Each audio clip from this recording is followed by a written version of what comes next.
Trevlig midsommar. Ja, bra midsommar. Jag är i alla fall bra här.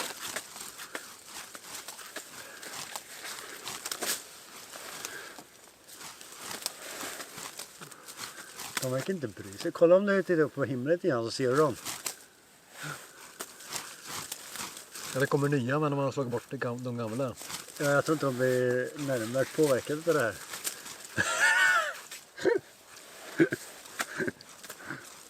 Det är tomnageln där.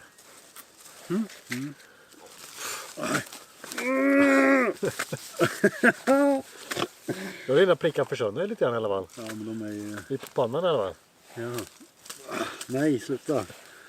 Lite korv och chips. Whisky. Och mygg.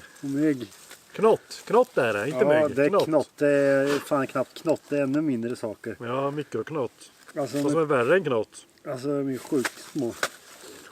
Hur länge ska man härda ut det här då? Till chipsen är slut. Och ölen är slut. Och whiskyn är slut. Fan vad jag kommer till. Och korven är slut. Just den här då, så vi skyndar på processen. Jag tänker så här. Går vi och lägger oss till vid typ... Vad är klockan nu? 9:30?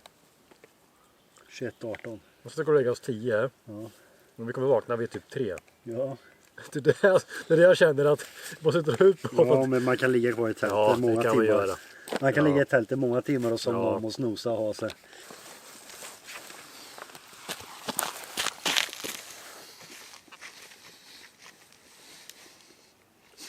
Fan vad sjukt det ser ut. Jag fryser i alla fall inte, det är bra.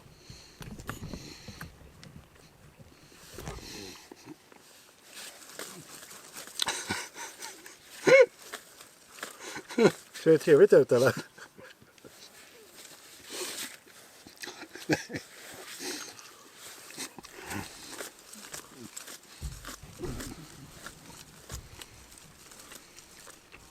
Vad skulle du blåsa mer än vad det gör, eller?